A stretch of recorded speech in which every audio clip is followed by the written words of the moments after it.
Olá galera, tudo bem? Em continuidade ao nosso estudo que eu falei anteriormente sobre fundamentos da Bíblia cristã, né, e da fé cristã, eu parei no último vídeo, na parte 2, eu comentei sobre o Antigo Testamento. Agora eu vou dar continuidade rapidamente falando sobre o Novo Testamento, tá bom? Então o Novo Testamento é composto por 27 livros, tá bom? Totalizando aí a Bíblia, como eu falei no anterior, Antigo Testamento 39 livros e o Novo Testamento são 27, tá? Então os primeiros 4 livros da Bíblia, que são os evangelhos que nós chamamos, é Mateus, Marcos, Lucas, João. Nós costumamos no meio cristão entender que na verdade não existem apenas 5 evangelhos, existem, ou melhor, não existem apenas 4 evangelhos, existem 5 evangelhos. Mas eu falei agora de 4, né? 4 evangelhos: Mateus, Marcos, Lucas, João. Qual é o quinto evangelho? O quinto evangelho nós entendemos que é a nossa vida, tá? Então o cristão, ele tem uma conduta de fé e prática baseada na Bíblia. As pessoas não leem a Bíblia, elas leem a sua vida. Como diz a Bíblia, nós precisamos ser uma carta aberta para o mundo. Então nós temos que estar aptos a dizer com mansidão e certeza, né, a qualquer pessoa que nos perguntar a razão da nossa fé, tá? Então, Mateus, Marcos, Lucas, João. Aí nós temos um livro histórico no Novo Testamento, que é o livro de Atos dos Apóstolos, tá? Atos dos Apóstolos, ele relata a história da igreja, como ela foi criada, as dificuldades que a igreja passou, e na verdade inicia o Novo Testamento aí mostrando o que a igreja vai passar, porque as cartas que Paulo escreve, outras cartas que os outros apóstolos escrevem, elas vão mostrar como a igreja sofre. Por isso que Apocalipse, que é o último livro do Novo Testamento, foi escrito para trazer fé, para trazer certeza do fim da vida do cristão, né? O fim da vida do cristão não é luta, o fim da vida do cristão é a Nova Jerusalém, é o céu, é o que nós cremos. Não uma utopia, mas sim uma promessa real que Jesus fez à sua igreja, né? Então, aí tem as cartas que Paulo escreve, que é Romanos, 1ª e 2ª aos Coríntios. Por que primeira e não primeiro? Porque é uma carta, não um livro.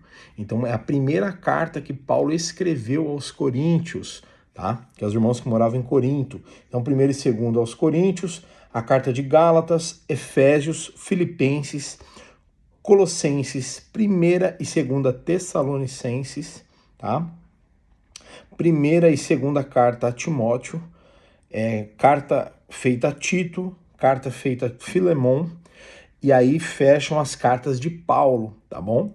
Na sequência, nós vamos ter a carta aos Hebreus. Essa carta aos Hebreus, ela foge um pouco da forma como Paulo se expressava, da forma como Paulo escrevia. Alguns vão dizer que não parece Paulo escrevendo, e essa carta, na verdade, não se tem um autor declarado, dizendo, é essa pessoa.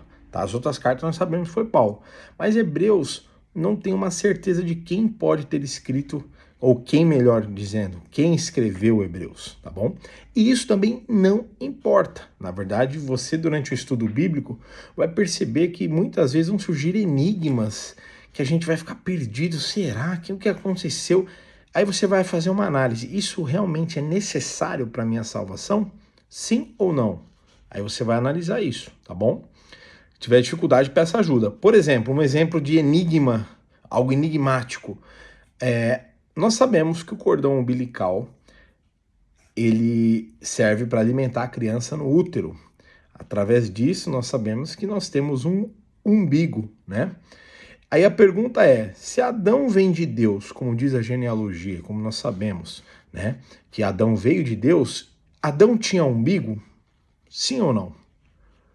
Irmão, é aquela coisa, se ele tinha ou não tinha, não vai fazer diferença alguma para nossa fé, tá bom? Então é por isso que nós não perdemos tempo com esse tipo de bobagem, tá?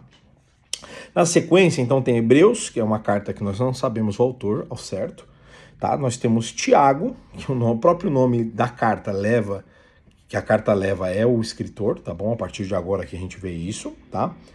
Primeira carta e 2ª carta de Pedro, que no caso foi Pedro que escreveu.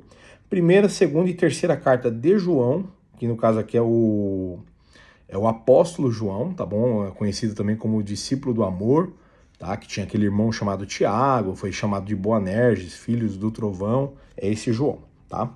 Na sequência, Judas, e por último aqui, Apocalipse. Apocalipse, quem escreveu Apocalipse foi o próprio João, tá? Então o João escreve o Evangelho de João, as 3 epístolas, que são cartas aqui, e o livro de Apocalipse para consolar a igreja, para confortar os cristãos, tá bom? Então a Bíblia, no total, nós fechamos agora, então, a Bíblia aqui, é um total de 66 livros, tá?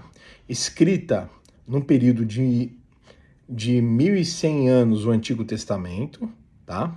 E 100 anos o Novo Testamento, tá? Um total de 1.600, né?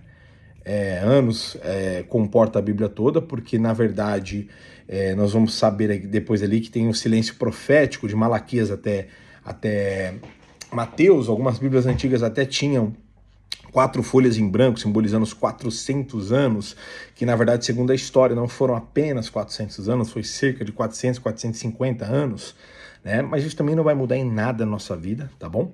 Então, o silêncio profético de Deus. Então, a Bíblia, ela é escrita por cerca de 40 escritores, tá? Num período de 1.600 anos, como eu falei anteriormente, 1.100 anos no Antigo Testamento, 100 anos no Novo, 400 anos de silêncio profético aproximadamente. Então o autor da Bíblia, na verdade, é Deus, o seu intérprete real é o Espírito Santo, tá? E o tema central de Gênesis a Apocalipse é Jesus. Então quando você olha para a Bíblia, você precisa lembrar que o tema principal da Bíblia é Jesus. Ela pode contar alguma história, pode trazer alguma situação, mas tudo aponta para o Calvário, tudo aponta para Jesus, que é o autor e consumador da nossa fé. Muito obrigado.